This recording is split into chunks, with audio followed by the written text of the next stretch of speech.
Olá, estamos começando mais uma live aqui pelo perfil do Parlamento Aberto no Instagram. Hoje o nosso entrevistado é o médico Carlos Youssef, presidente da Unimed Piracicaba. Estamos aqui aguardando o pessoal chegar, né? O Instagram sempre faz aquela divulgação prévia para o pessoal que segue a gente. Então hoje vamos falar aqui das ações desenvolvidas pela Unimed Piracicaba dentro da pandemia do coronavírus, né? Então a gente vai conversar sobre isso hoje, né? Vai ser um assunto bem interessante aí com o médico Carlos Youssef. Enquanto o Carlos Youssef não chega,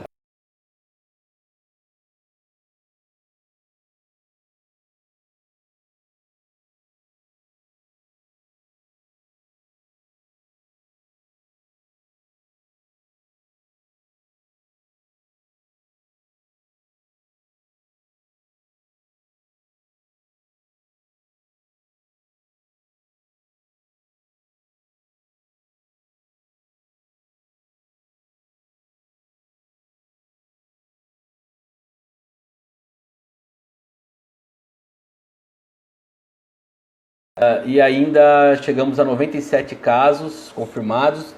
Lembrando que são 10 óbitos já em Piracicaba, tá, gente? Então aqui, de acordo com o radar coronavírus, que é enviado pela prefeitura todo dia, então a gente tem esses dados, né? Então são 97 casos confirmados, 176 suspeitos, 287 casos descartados, 10 óbitos e 44 casos recuperados. São os números de hoje, divulgados às 4 horas da tarde, portanto há 1 hora atrás. Esses são os últimos dados da Prefeitura de Piracicaba.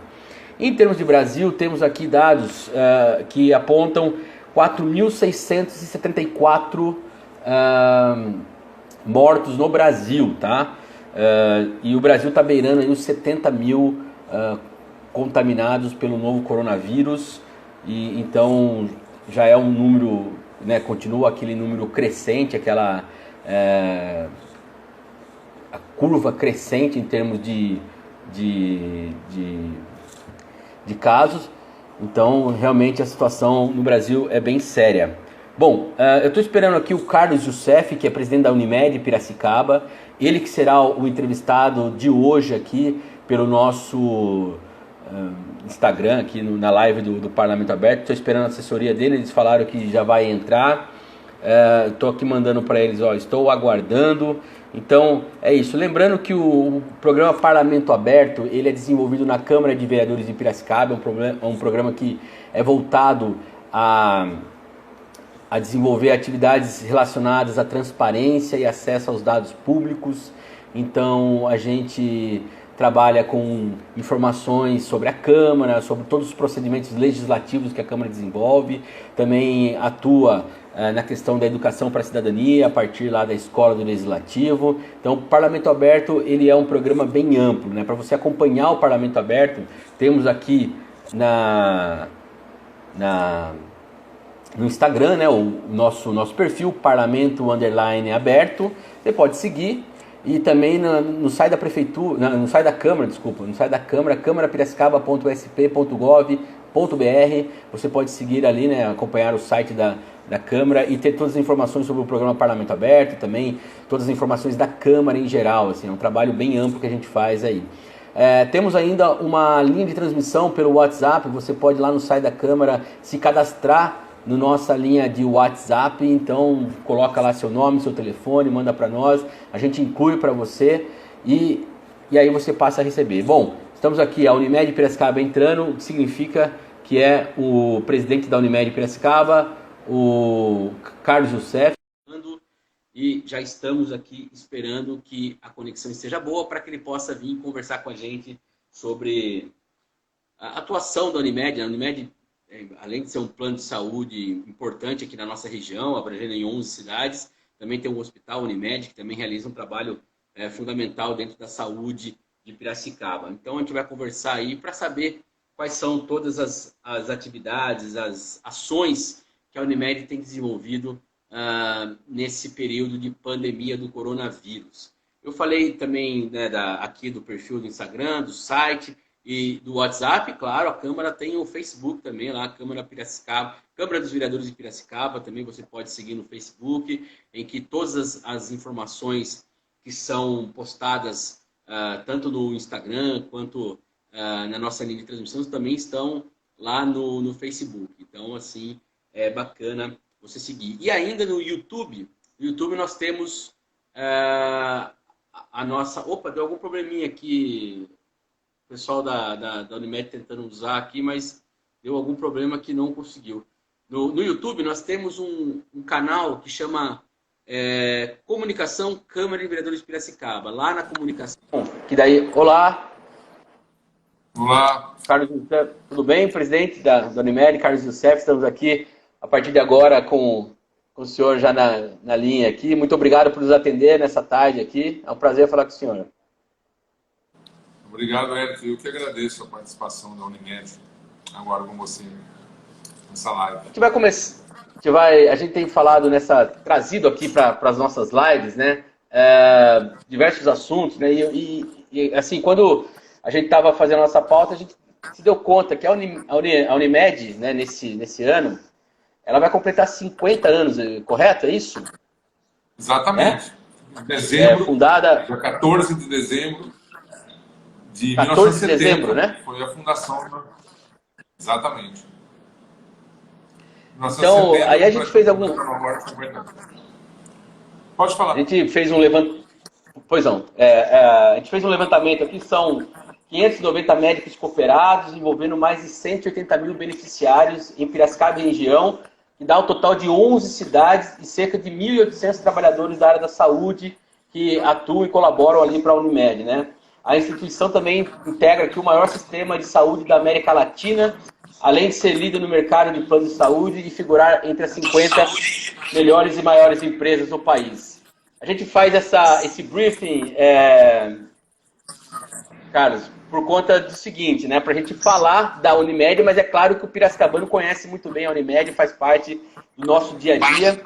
E aí, a gente sabendo dessa estrutura e também do que aconteceu desde o ano passado, a Unimed ela tem diversos... Também nesse levantamento a gente viu que instalou dentro do Hospital Unimed setores lá como o Day Clinic, UTI pediátrica, unidade de coração. Qual que é a estrutura de atendimento hoje que vocês contam da Unimed para esses 180 mil beneficiários em 11 cidades? Olha, Eric, o Hospital da Unimed hoje, ele se preparou no decorrer desde a sua inauguração em junho de 2011, exatamente, já fazendo 9 anos vai completar. Nós estamos na gestão exatamente 8 anos, um pouco mais de 8 anos. Nós nos preparamos para uma série de coisas para o hospital, para se tornar referência no interior de São Paulo, na região também, Piracicaba, aqui em região. E nós estamos seguindo esse curso, implantando diretrizes de que a gente consiga fazer com que isso seja fundamental para o desenvolvimento da qualidade da saúde na região, e principalmente para Piracicaba, né? Uma cidade pujante, uma cidade super IDH alto, né? Tem qualidade sobre vários aspectos, tanto na parte cultural, na parte educacional, de saúde, né? Planejamentos que são feitos para a cidade se inserir num setor que eu acho fundamental para a economia hoje do país, de cidades que têm desenvolvimento tecnológico, industrial de potência, né? Então nós nos preparamos também, o hospital também, a Unimed se preparou para isso, para fazer com que o hospital acompanhasse esse ritmo que a cidade estava caminhando. Aí veio a surpresa, né? A surpresa para todo mundo, para o mundo todo, não foi só para Piracicaba, para nós aqui na Unimed, o mundo todo, e nós tivemos que nos adaptarmos a toda essa situação pela pandemia. E aí nós implementamos uma série de modificações de atendimento, montamos uma tenda fora do hospital para atender só pacientes com sintomas gripais, para os nossos beneficiários.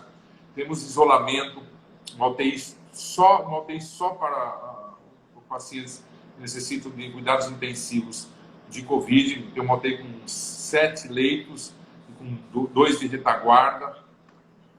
Temos um bloco completamente isolado, com 32 leitos, para pacientes de enfermaria, e temos um outro bloco também com 32 leitos, que é o bloco 2, tem o 1 e o 2.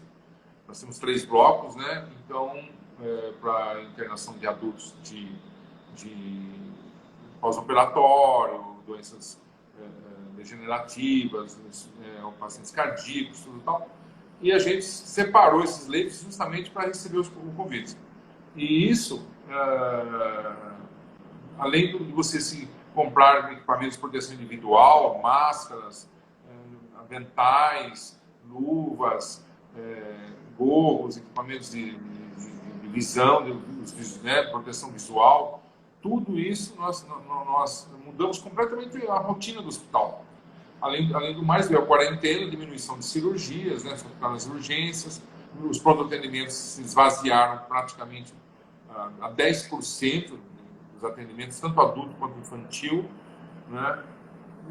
E esse movimento todo, tudo foi feito, os colaboradores todos envolvidos, 24 horas por dia fixados, esperando realmente essa coisa ruim, né, que pairou sobre as nossas cabeças nos últimos, podemos dizer assim, praticamente nos últimos 40, 50 dias aqui no Brasil, e que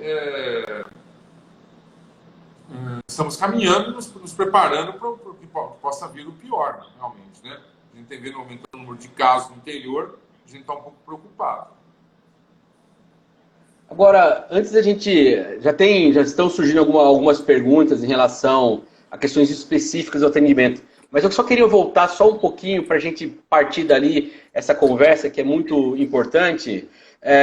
Quando a Organização Mundial da Saúde declarou a pandemia, que foi em 11 de março, qual que foram as primeiras ações que vocês tomaram? Como que foi entender o que estava acontecendo? Porque é algo exatamente que das primeiras dificuldades ali que todos tivemos, tanto o setor público quanto o setor privado, a própria sociedade em geral, entender o que estava acontecendo. Como que foi esse processo ali quando a Organização Mundial da Saúde decretou a pandemia, que foi 11 de março?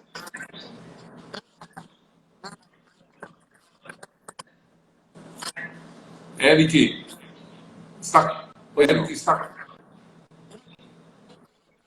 Pois não está cortando?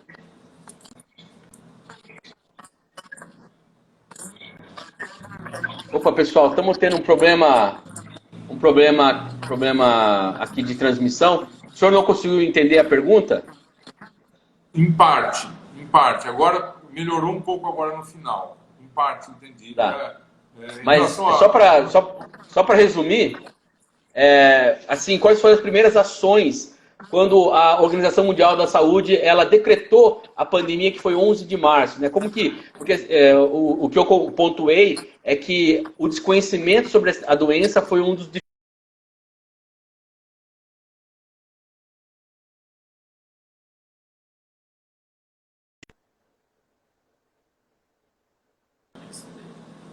Entendeu? Agora, para mim aqui agora tá bom aí pro senhor? Agora voltou. Tá bom. Tá.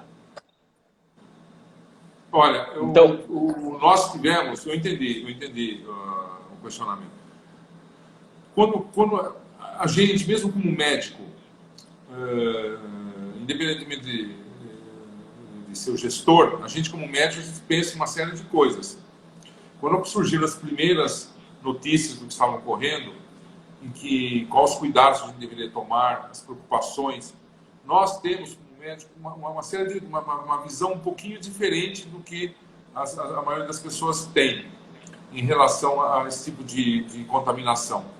A gente sabe que a melhor forma de você bloquear uma disseminação de uma doença é você ir na origem, bloquear na origem, por onde que ela pode vir. O Brasil, na época, foi uma crítica que eu fiz em vários locais que eu conversei com grupos de pessoas e amigos, mesmo no hospital. Nós deveríamos ter tomado uma atitude em relação aos aeroportos e portos. Isso foi uma medida que não foi tomada, foi um pouco tardia. Quando tomaram a medida, estavam chegando aviões do exterior para o Brasil, sem o mínimo um certo, uma fiscalização para a entrada no país. Não ocorreu olhar se os pacientes estavam com sintomas ou não. Ao contrário do que nós tivemos no mundo, cruzeiros que não conseguiram aportar em determinados países que não deixaram. Ficaram lá em quarentena no cruzeiro. E nós já tínhamos um exemplo para fazer isso. E nós não o fizemos em relação tanto à via aérea quanto de navegação marítima. Então, isso é uma coisa que me deixou preocupado. Além do mais, outras questões me preocuparam. Nós sabíamos que a porta de entrada seria São Paulo, era o local mais fácil de ocorrer a disseminação. Uma cidade grande, um polo de dois aeroportos com grande movimentação, né, de viagens, e teria que se tomar uma decisão, uma posição na época. Aqui, quando o prefeito nos chamou, o prefeito Barros nos chamou, exatamente quando houve a notícia, foi antes realmente, foi no começo de março já, uma reunião, ele já deixou claro para nós que poderia acontecer e fez a cidade, numa conversa com uma série de entidades da cidade, a tomar uma posição em torno, agregando à cidade, uma posição de preservação e de segurança, que a gente pudesse dar segurança para os nossos, para a nossa população.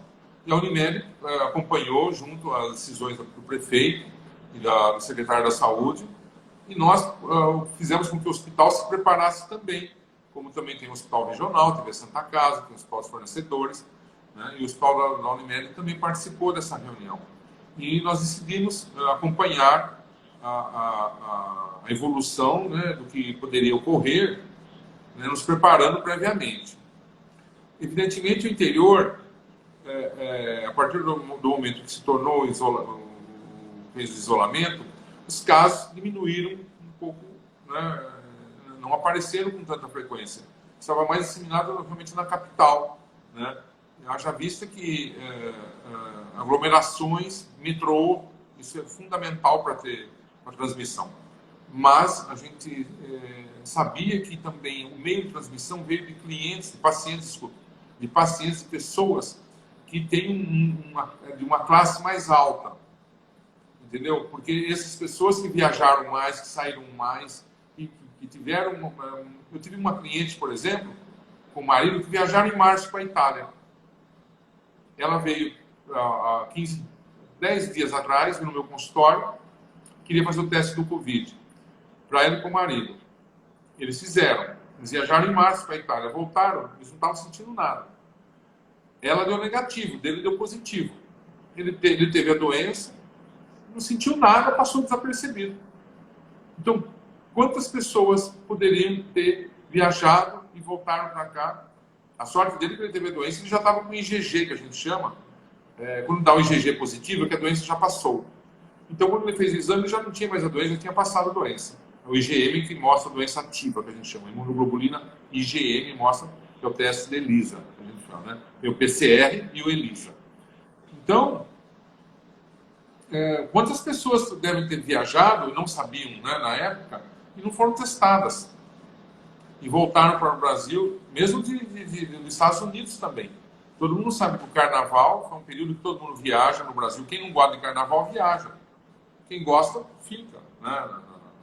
São Paulo teve, acho que 600 blocos, 650 blocos só em São Paulo, né? Então você veja uma aglomeração. Então foi um fator realmente preponderante que eu acho que interferiu no que nós estamos passando hoje.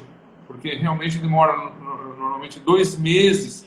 A gente sabe que em torno de 2 meses começam a surgir os picos, né? Os picos não demoram assim menos de um mês, 50 dias a 2 meses, a 60 dias os picos. E nós estamos, no Brasil, estamos próximos realmente do pico.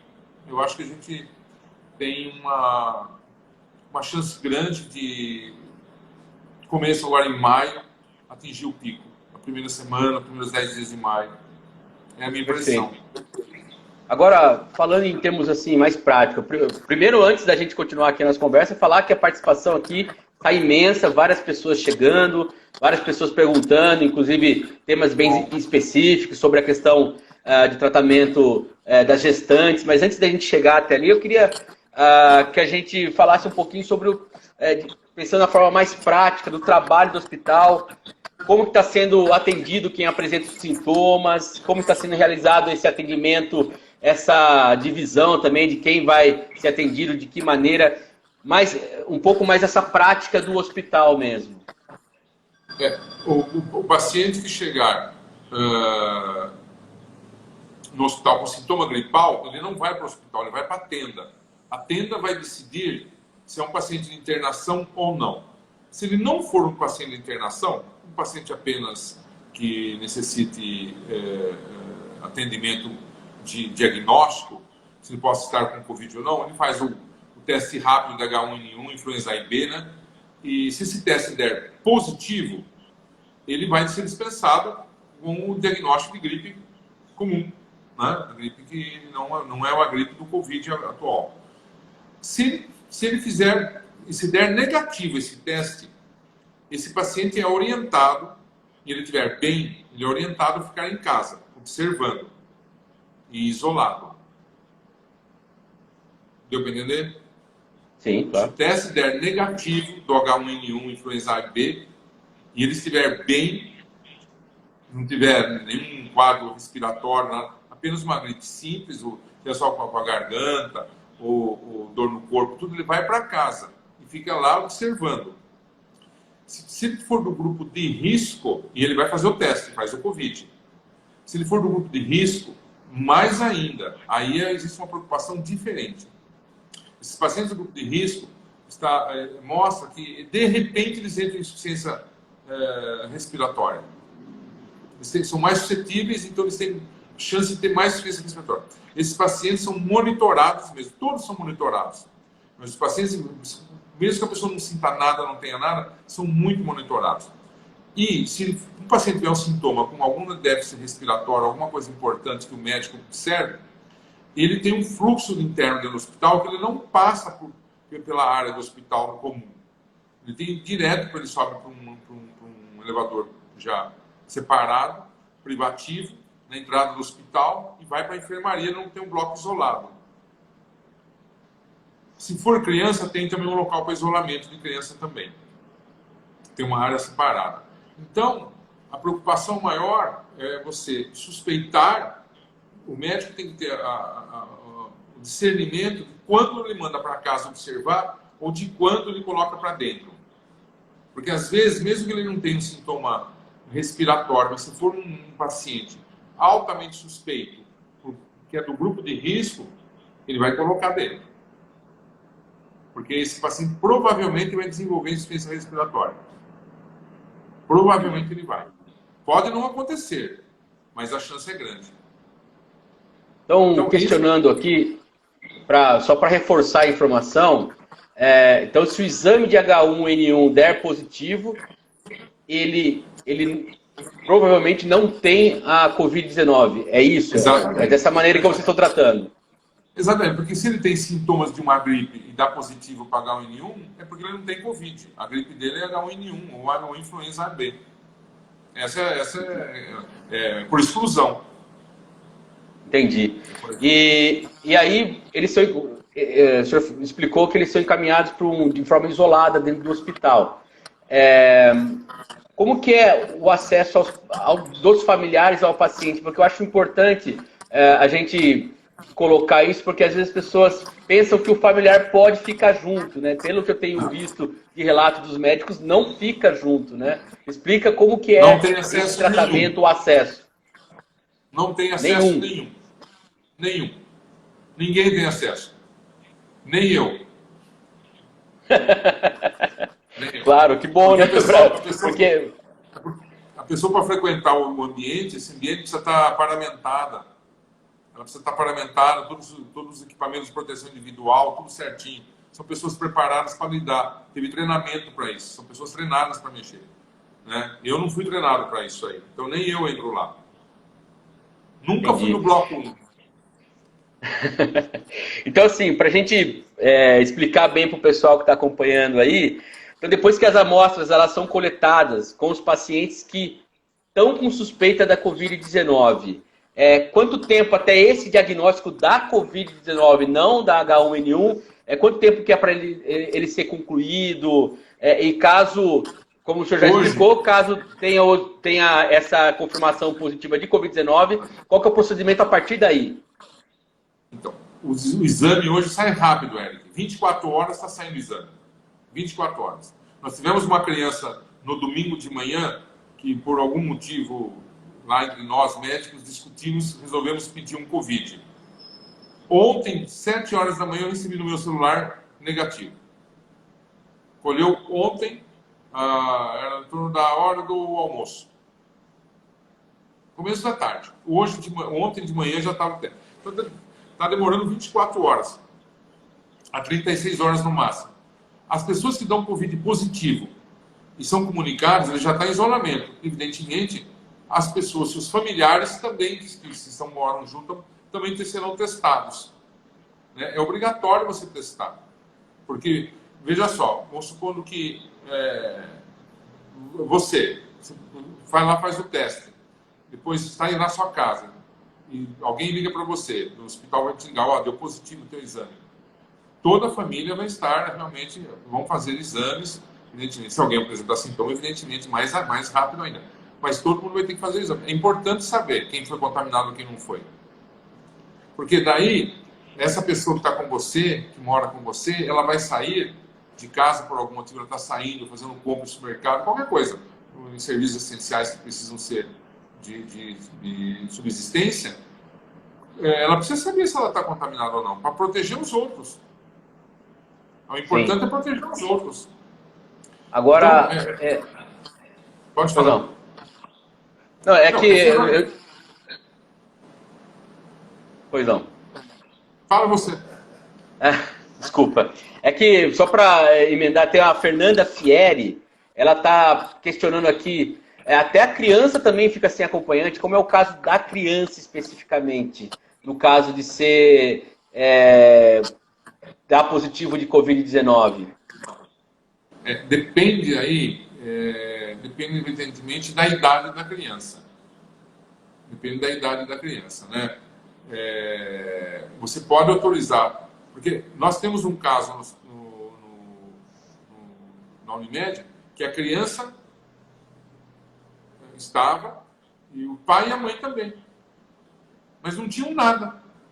A criança veio com sintoma gripal, a sintoma veio no hospital, então foi feito o teste na criança, tudo deu positivo. Daí fizeram o teste no pai e na mãe, também deram positivo, só que os pais não sentiam nada. E a criança estava bem, tranquilo. Porque a chance de uma criança normal, sem comorbidade, sem nada, ter algum problema, alguma complicação, é muito raro. A gente sabe que é raro. Não é frequente em crianças sem comorbidade ter algum problema. É muito raro uma criança com Covid-19, a imunidade da criança na idade dela é muito importante, né? Então, aparentemente nós não tivemos. Esse caso que teve de uma criança que morreu, acho que de 8 meses, que saiu na mídia, tudo, ela tinha comorbidade. E nós temos muitas crianças sindrômicas, né? Em qualquer país do mundo, em qualquer lugar, em qualquer estado, em qualquer município, né? Nós temos crianças que têm síndromes. Essas crianças que têm síndromes, ou genéticas ou não, com malformação, elas são mais suscetíveis. Entendeu? Essas crianças são mais de risco, realmente, né? Então pode ocorrer óbito, sim, em crianças, mas com síndromes, né? Crianças normais é difícil acontecer alguma coisa. Agora, falando em termos de estrutura, né?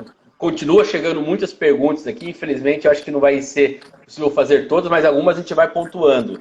Eu quero emendar aqui uma pergunta que o Fabrice fez, que é sobre se existe UTI reservada a outras necessidades. Como que está essa questão em termos do atendimento da Covid e de outras necessidades? E junto com essa pergunta, eu já quero emendar uma outra, que é a questão dos respiradores. Qual que é a capacidade de respiradores que a Unimed tem hoje e quanto que isso está em relação ao atendimento, né, em termos de porcentagem de uso e tudo mais?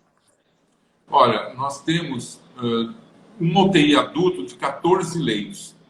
Essa é normal. Temos uma UTI cardiológica de mais 10 leitos, também separada. Então, nós temos as duas UTIs à parte, que elas comportam 25 pacientes, sem problema algum. E temos no número de respiradores, nós temos 61 no hospital. 61 respiradores nós temos. Então, nós temos de leitos de UTI, esses 25 leitos mais ou menos, esses 7 no Covid, mais 2 réguas são 9, são 30 e poucos leitos, mas nós temos mais alguns locais que a gente pode usar também como réguas. Nós temos lá na emergência, mais 3 respiradores lá que ficam lá com réguas. Então, a gente tem uma estrutura que, pelo cálculo que a gente pode ter aqui, de número percentual, dá para suportar. E número de leitos, a gente tem na enfermaria também, bastante leitos suficientes também. Se precisar, mais leitos a gente separa, a gente corta o que pode ser cortado em medicina, se corta, evidentemente, e desocupa, né? Porque tem muitos pacientes que são operados, às vezes, né? Só deixa para as urgências. Você pode fazer uma série de coisas em medicina que você pode antecipar, fazer monitoramento em casa, mandar paciente para casa, ter Unimed domiciliar para olhar, para cuidar, fazer medicação, em vez de fazer no hospital. Nós temos várias alternativas, né? Hoje em dia a medicina é muito flexível, é muito dinâmica e flexível. Você pode ir ajeitando as coisas de acordo com certo. Tem situações graves, evidentemente, que não dá para você botar em casa para cuidar. Mas essa é pouco, não é o normal, não é o comum. O comum é você cuidar de casa. Já que o senhor citou a questão das gestantes, e é a área do senhor também, né? O senhor médico ginecologista, né? E teve uma pergunta aqui em relação a gestantes. Que tipo de tratamento específico se dá à gestante e em relação também, claro, fazendo todo o pré-natal dela, como que isso é desenvolvido? Olha, as minhas gestantes, os pacientes que fazem pré-natal comigo, a orientação é a seguinte: fica em casa. Grávida é grupo de risco. A imunidade da grávida é um pouco diferente, não é comum. E tem grávidas com comorbidades, tem grávidas diabéticas, tem grávidas hipertensas, tem grávidas obesas, né? Então, existe uma série de condições que podem proporcionar uma maior suscetibilidade para a gestante. Nós não tivemos nenhum caso de gestante. O único caso que eu vi de uma gestante foi através da mídia, um óbito materno de 30 semanas, que é em torno de 7 meses, por Covid. Mas eu não sei se ela tinha comorbidade ou não tinha, eu não tenho essa informação. A criança foi retirada dela, né? A criança foi para a UTI, está bem, a notícia que eu recebi na época. E, então, a orientação é não se isolar, não se contaminar, evitar uma série de coisas, né? Se é no supermercado, se é em algum lugar, gestante não é bom, manda o marido, né? O marido que se proteja, manda um irmão, um cunhado, alguém da família que possa ir, que seja mais jovem, inclusive, né? Não vai mandar pai e mãe também, que é desnecessário essa atitude. Mas nós não temos visto, até agora no Hospital da Unimed nós temos uma média de 160, 180 partos por mês. Nós não tivemos nenhum caso de gestante. E temos mais ou menos em curso de pré-natal em torno de 1.000 gestantes, mais ou menos temos em torno de 1.600, 1.800 gestantes em curso. Então, nós não temos nenhum caso. Nós temos aí, porque se você vai fazer uma conta rápida, se nasce 150 partos, 160, 180, você tem uma média de 1.800 gestantes em curso no ano. Vai andando, entendeu? Então, você fazer uma conta simples e rápida. Nós não tivemos até agora nenhum caso assim, específico que bateu no hospital ainda, não. Presidente Carlos Youssef, tem muitas pessoas aqui elogiando o trabalho da Unimed, elogiando o trabalho do senhor à frente da Unimed. O Levi Nunes está falando aqui, ó, parabéns pelo trabalho à frente da Unimed. Também a Ju, Ju Fructuoso, né, tá falando aqui, mandando um joinha, parabenizando. A Thaís Brunheira também, dizendo que a estrutura da Unimed é um diferencial. Enfim, várias pessoas aqui elogiando o trabalho da Unimed e o trabalho do senhor à frente da Unimed. E tem uma pergunta interessante aqui da Maria Carolina Yaridi, que é se está tendo, ela está perguntando o seguinte, ó, está sendo dada alta precoce para puérperas? É isso que ela está perguntando. Não. Essa seria, no momento de você precisar leitos, alguma coisa assim, você até poderia fazer isso, mas você não pode, a maternidade ela é separada, você não pode. Como que eu vou dar alta precoce para as gestantes, né? Sendo que eu não vou ficar com a maternidade vazia e vou colocar um paciente de Covid lá. Não tenho, né? O que você pode fazer, às vezes, para um parto normal, uma paciente em parto normal, e já foi segundo, terceiro filho, você pode dar alta em 24 horas. Haja vista a mulher do príncipe, lá do príncipe filho do Charles lá, ela teve parto normal, ela teve acho que 3 partos normais, a esposa lá do príncipe da Inglaterra lá, e ela teve alta em 24 horas. É uma prática normal. Acho que é o príncipe William, né, que o senhor está citando, né? Do príncipe William, né? esposa do príncipe William. Exatamente. Ela teve alta 24 horas depois do parto. Um filho teve menos de 24 horas, já deu alta. É normal essa prática para parto normal. Para parto cesárea, a gente prefere deixar realmente as 48 horas, principalmente para cada evolução, observar mais o neném, como ele vai se comportar. Mas nós não temos feito isso não, nós temos mantido as 48 horas, por enquanto. Interessante. Agora, em relação ao senhor colocou, né, assim, no começo da nossa conversa, eu falei que a Unimed ela tem de 11 cidades, né? São 180 mil beneficiários aqui em Piracicaba e região. Eu acredito que Piracicaba seja a cidade com maior concentração por conta, né, de ser aqui e tudo mais, mas realmente são 11 cidades. Como que é feita essa gestão em torno dos casos de outras cidades que venham para o Hospital Unimed? Eles são encaminhados, né? Eles têm, ou são encaminhados, nós não tivemos até agora, assim, nenhum caso específico, mas são encaminhados. Normalmente, o usuário da região é atendido normalmente como o usuário de Piracicaba. Mas o beneficiário Unimed é beneficiário Unimed em qualquer lugar, entendeu? Então ele tem que ser atendido, né? Mesmo um beneficiário nosso, que esteja lá na Bahia, por exemplo, lá em Salvador, no Recife, mesmo em Manaus, se precisar ser atendido, ele vai ser atendido lá, vai ser internado lá de qualquer forma, e isso faz parte do intercâmbio nosso nacional, né, que existe no sistema Unimed. Quanto a isso, não há problema não. É só encaminhar os pacientes, virão por procura espontânea ou encaminhado por outro médico realmente, ou por outro hospital, vindo para nós. O senhor também citou, logo no início da sua fala, que houve treinamento com a equipe técnica. Acredito que não só com os enfermeiros, os médicos que estão ali diretamente, mas acredito que todo mundo ali deve ter sido orientado. Mas o que mais o senhor pode falar em termos dos procedimentos de segurança que a Unimed adotou para preservar os funcionários da Unimed? Olha, Eric, você não tem ideia do que você envolve, o que envolve de pessoas você montar um sistema de atendimento desse tipo de situação médica. É muito complicado, não é simples. Haja visto que você deve ter visto, e todo mundo que nos assiste, como são em outros que passam na televisão todos os dias, em hospitais do mundo todo, a complexidade que é você preparar um setor ou um atendimento de porta, né, para você assistir esses pacientes.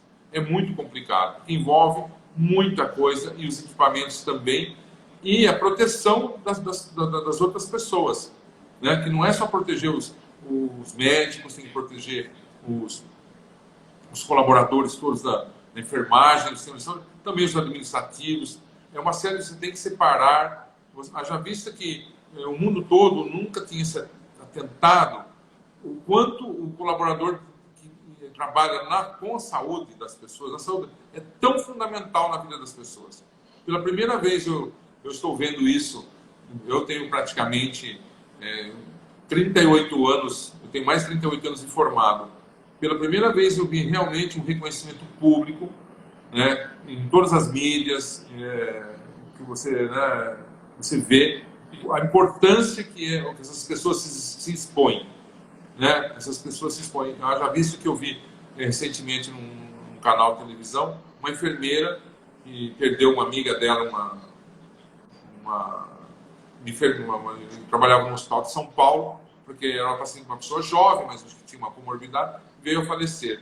Então, eles estão expostos a riscos, grandes riscos, e a gente faz de tudo para evitar.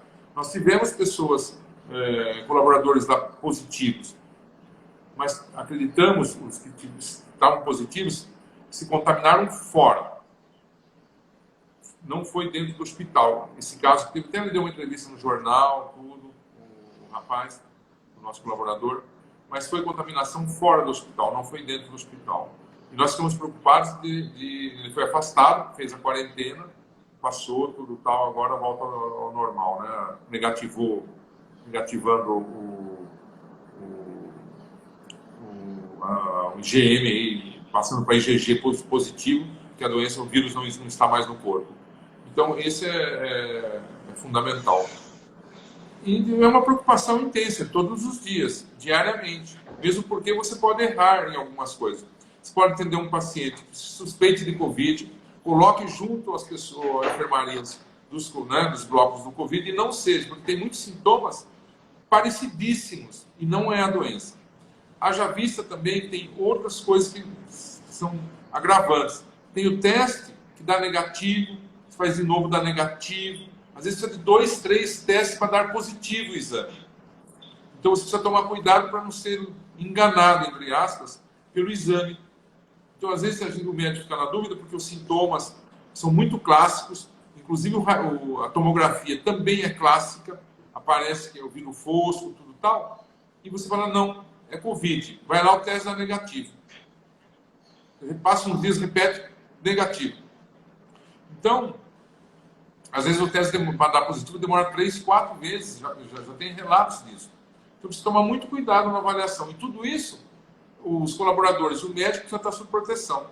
Mesmo para entubar um paciente, o anestesista tem todo um procedimento, as pessoas devem ter visto aí também na televisão, passou, todo um procedimento diferente para o anestesista entubar um paciente com Covid, para ele se proteger. Então, tudo é feito com uma máxima cautela.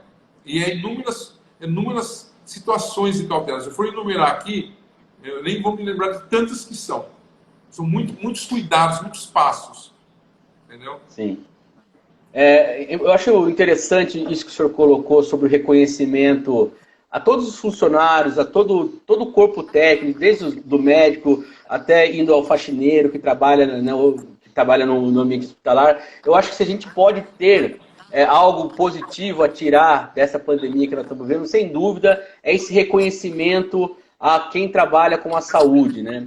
E é interessante que você está colocando essa questão aí dos exames. A Karine Pacheco faz uma pergunta aqui bem interessante, ó.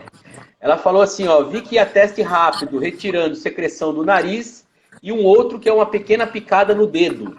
Quando se faz um e quando se faz outro? Aproveitando, já emendando com essa questão que o senhor estava colocando. O teste do dedo, do sangue, ele identifica o vírus. É chamado PCR.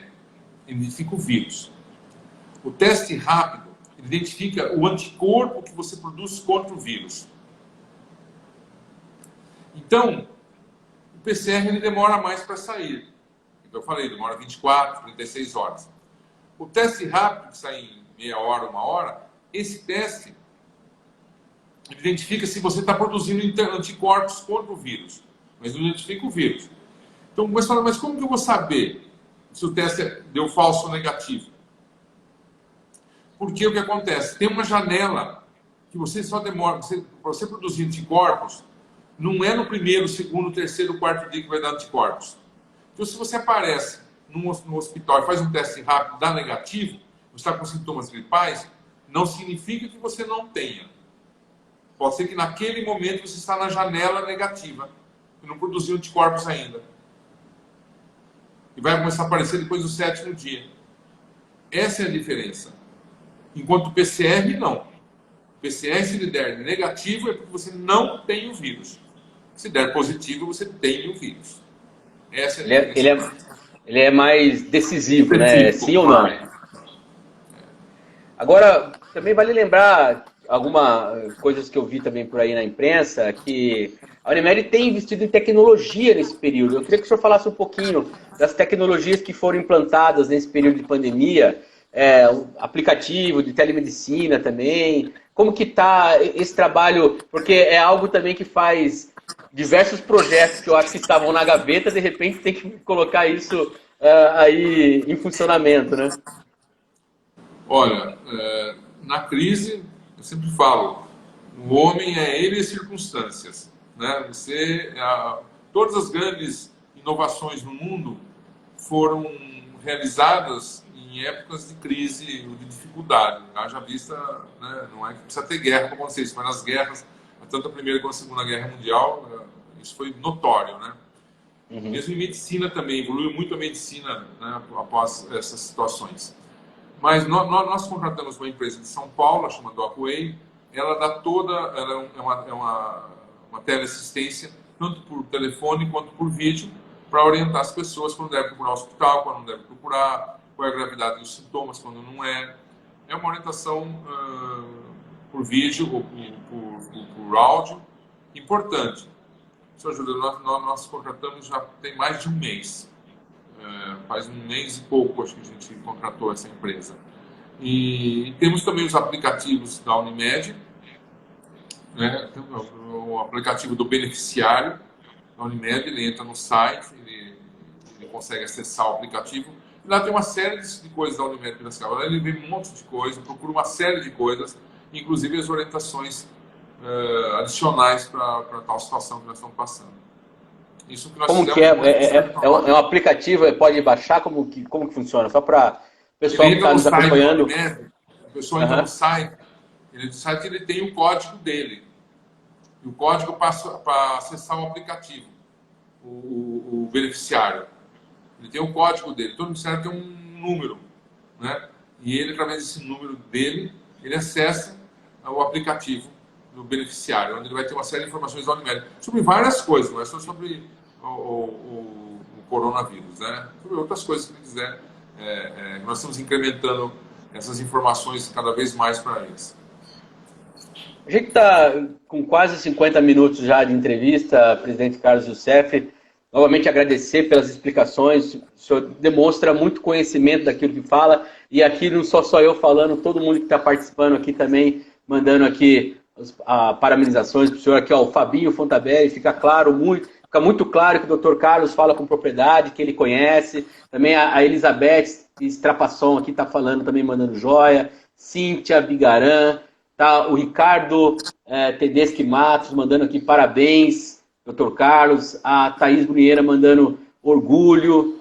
Enfim, tá todo mundo aqui elogiando bastante. Aqui Camila Lopes também mandando umas palminhas aqui. Obrigado, Camila. Muito legal a participação de todo mundo. Agora, queria para a gente tentar começar indo para o fechamento aqui. Qual que é o balanço que o senhor faz dos casos recebidos pela Unimed, né? A gente sabe também que, é claro, a nossa preocupação é sempre em torno daqueles que são grupos de risco, daqueles que podem chegar a óbito ou ter outros problemas além, né, até sequelas que foram... Eu vi uma matéria recentemente que é possível, né, ainda não há confirmação isso, mas que a Covid deixe sequelas, inclusive neurais, né? Enfim, mas independente disso, mas qual a avaliação que o senhor faz, sobretudo, da gente pensar também das altas hospitalares, né? Eu queria que o senhor desse um esclarecimento sobre uma avaliação, um balanço, né, de como que o senhor avalia tudo isso que está acontecendo, porque eu imagino que seja um caminhão de informações, um verdadeiro tsunami, né, que acontece e a gente precisa... Só que ao mesmo tempo que a gente vai... Eu costumo dizer, né, que é você consertar o avião do ar, né? Então você tem que consertar o avião no ar, mas ao mesmo tempo avaliar o avião funcionando, né? Eu queria que o senhor fizesse essa avaliação. Olha, nós tivemos, até agora, confirmados pelos exames, 32 casos. Desses 32 casos, nós temos atualmente internados, nós temos 3 casos na UTI, na enfermaria, e 2 casos na UTI, sendo que um caso da UTI está tendo alta hoje para a enfermaria. É um senhor que já faz mais de 20 dias internados, 76 anos de idade, com hipertenso, diabético, tudo, e saiu. Está indo para a enfermaria, está bem, e vamos ficar só com um caso, só um na UTI e 4 na enfermaria. Esses 4, 2 foram internados hoje. Nós tivemos 10 altas, por enquanto, né?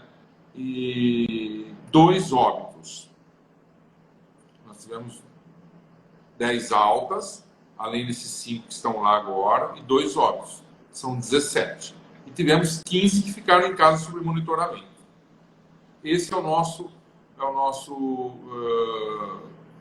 número que aconteceu na Unimed desde que começou a pandemia. Os casos negativos deram bastante negativo, tem muito H1N1 também teve, muitos, porque a partir do momento que começou a ter sintoma gripal, ou tosse, alguma coisa, as pessoas procuraram o serviço, né? Tivemos bastante negativos, né?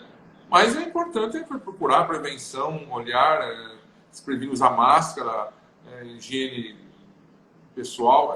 É complicado porque o vírus tem a parte do ar, né? A contaminação do ar, né? Por gotículas, microgotículas, né? Por sobrevivência em ambiente com metal, com plástico. É complicado, né? A gente fica tenso em relação a isso. Mas a gente tem que saber enfrentar a situação. Mas nós temos fé, segurança. A equipe médica que a gente tem lá é muito boa. Tem um grupo de médicos talhados, jovens, que estão tomando conta para nós dessa situação, que são jovens, sem comorbidades, como se diz, né? Estão ali na linha de frente, né? Dos casos. E se Deus quiser, eu espero que realmente nós estejamos passando pelo próximo do pico. Eu acho que, espero que pelo menos até os primeiros 10 dias de maio a gente já consiga haver uma luz de que o número de casos começa a cair e a curva começa a mudar um pouco o seu aspecto. E é uma coisa que realmente surpreendeu todo mundo, né? O mundo todo. Você viu que os Estados Unidos sofrendo com 1 milhão de casos, né? Mais de 100 mil mortos, ali. É complicado, né? Realmente é uma situação difícil e eu espero que a gente não consiga controlar melhor essa situação. É triste realmente ver pessoas que eu falei isso outro dia numa entrevista, pessoas que tinham proporcionalidade de vida, de longevidade ainda, mesmo com idade de 65, 70 anos, com mais 10, 15 anos de vida pelo menos, né? Ceifar a vida um pouco antes, né? Por causa dessa epidemia. Isso é complicado. Agora, fazendo já a nossa última pergunta aqui, novamente também agradecendo a atenção, eu sei que é corrido aí, então 1 hora do dia é bastante tempo, mas aqui o Pires Trindade, ele está colocando uma questão que é também muito próximo da minha última pergunta, que é a relação da Unimed com qual que é a parceria da Unimed com a Prefeitura de Piracicaba, né? E aqui eu emendo uma questão que eu vi, que são as propostas que estão, inclusive no Congresso Nacional, de criar para a pandemia, em caso de falência aí do sistema único de saúde, da rede pública, criar uma fila única. O que o senhor acha disso? E também avaliar essa parceria com a Prefeitura de Piracicaba. Olha, a parceria com a Prefeitura que a Unimed tem, em várias situações nós temos parceria de responsabilidade socioambiental com a Prefeitura há muito tempo e está cada vez mais incrementando uma série de coisas. Mas em relação à saúde, nós também temos outras parcerias com a Prefeitura, não é de hoje, em relação à saúde. Realmente a gente teve essa proximidade e foi muito boa para a cidade, tanto para a Unimed quanto para a Prefeitura, mas principalmente para a população que estava precisando. Em relação ao Covid, a parceria se baseou no seguinte: o prefeito ele centralizou as situações da pandemia aqui em Piracicaba no seguinte sentido: nós estamos trabalhando individualmente nos seus hospitais, mas independentemente disso, qualquer coisa, qualquer necessidade que ocorrer, que a prefeitura precisar, e o Hospital Unimed estará à disposição. Nós abrimos isso para a cidade, se nós tivermos condições, evidentemente, mas a Unimed está aberta para a prefeitura. E o prefeito Barjas sabe que pode contar com a Unimed para qualquer situação. Que precisar, nós estamos tranquilamente abertos. Afinal, nós somos de Piracicaba, a Unimed está estabelecida aqui, é daqui que nos dá o patrimônio maior, que são os seus beneficiários. A principal área está aqui, então nada mais justo do que a gente, é uma forma de retribuição dentro do nosso alcance. O que a gente puder fazer, a gente vai fazer sim. E o prefeito sabe que pode contar com a gente. E o secretário da Saúde também, o Pedro Melo. Presidente, muito obrigado mais uma vez. Eu queria aqui aproveitar, como a gente tem uma grande audiência aqui hoje, por conta da sua presença, divulgar aqui o nosso Instagram do Parlamento Aberto para todo mundo. Vai lá, Parlamento_aberto aqui. Você pode receber informações diárias da Câmara de Vereadores, do Parlamento Aberto. Então, assim, é um programa voltado à transparência pública dentro da Câmara de Vereadores de Piracicaba. Já existe faz um ano, então aqui estou convidando todo mundo que está nos acompanhando a também a seguir a gente aqui no Instagram. Agradecer mais uma vez a atenção do senhor, tá? Muito obrigado. Agradecer aos seus assessores, especialmente Juliano Fantasia, que foi meu colega de graduação lá na Unimep. Então, o Juliano ali manda um abraço, ele sempre muito atencioso, tá? E, mais uma vez, agradecer ao senhor pela atenção, viu? Eu que agradeço em nome da Unimed. É um prazer estar aqui com você. Espero que a gente tenha conseguido contribuir de alguma forma para os ouvintes que assistiram. De alguma forma, espero, né, ter ajudado de alguma forma. Mas, sim, ajudou, esclareceu muito, com certeza. Tem médicos muito mais talhados do que eu para responder sobre essas questões, a gente sabe disso, né? Mas a gente procura aprender cada vez mais. Eu procuro aprender com os meus colegas e frequentando o hospital, vou todo dia ao hospital. Todo dia, de segunda a domingo. Todo mundo sabe disso, que eu vou ao hospital todos os dias. E é a minha vida, é a minha paixão, foi minha profissão. E é isso aí que me faz feliz.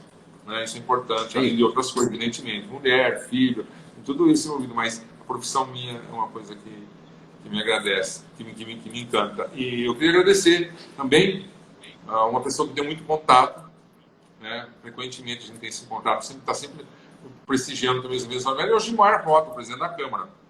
Os vereadores que também enaltecem muito, conheço há muitos anos, com amizade e com a ajuda também que nos proporciona. Um abraço para o Gilmar. Bacana. Muito legal.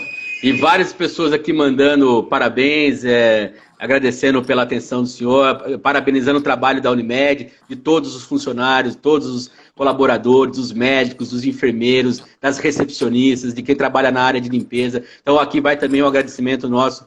Muito obrigado, presidente Carlos Youssef, e aí continua na luta aí que a gente vai passar por essa e vamos sair melhor do que entramos, com certeza. Eu sou otimista por natureza, sempre fui. E eu acho que vai dar certo. Nós vamos sair, nós vamos passar fácil, tenho certeza. Obrigado, viu? Falou. Um grande abraço. Eu que agradeço. Obrigado. Até mais.